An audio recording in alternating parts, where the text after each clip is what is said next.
Hi, it's Marie from Cat Urine Problems Eliminated, and in an earlier video I talked about how stress can contribute to litter box problems.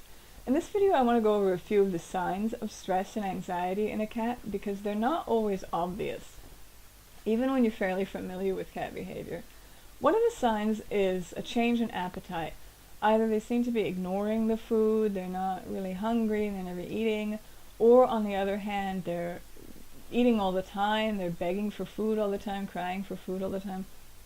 Both of those can potentially indicate stress. Another one is lack of energy. They're sleeping all the time, they're not interested in playing anymore, they're not running around the house like they used to. That's another sign of stress. A third one is aggression, which isn't always obvious, if you've got a cat who was formerly pretty friendly and now you try to pet her and she's like either just kind of get away from me, or actually swipes at you or nips at you or something, that can indicate stress, and it can also indicate illness. So if you've got a cat who's suddenly turned kind of aggressive, get the cat to the vet, or at least contact the vet and see what's up, because that can indicate illness. A less obvious one is excessive grooming. And I know cats are pretty clean, you see them cleaning themselves all the time practically, but if your cat's cleaning herself to the point where she's losing fur, or you've just noticed that all of a sudden it's like she never stops, or she's cleaning one particular area on her shoulder or her leg or wherever, that can indicate stress. It's like she's doing it to self-soothe, kind of. Another one that is pretty common but not always obvious is vertical scratching.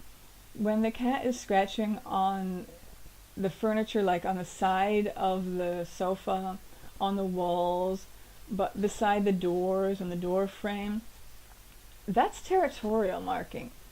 The scratch marks provide a visual indication of whose territory it is, and the scent on the cat's paw is left on whatever they scratched, and that provides a scent marking, and it says to other cats or other potential invaders, stay out of my territory.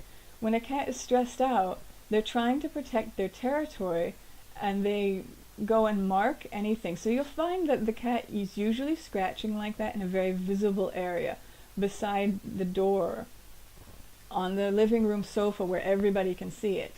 They're not doing it, in the spare room behind the bed or somewhere. And so if you've got a cat, if you notice that kind of scratching, that's almost always a clear sign of stress.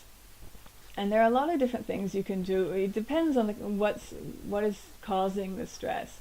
There are a lot of different ways that you can temper that down and help the cat calm down so that they don't do the scratching anymore and they don't wet on, because sometimes the wetting is also a territorial marking thing caused by stress. So if you think there's some kind of medical problem, if you have any suspicions at all, get the cat to the vet. Otherwise, try to figure out the cause of the stress and deal with it however you can. And I have some more information on the blog as well as in the book about different potential causes of stress and ways to deal with those. So good luck.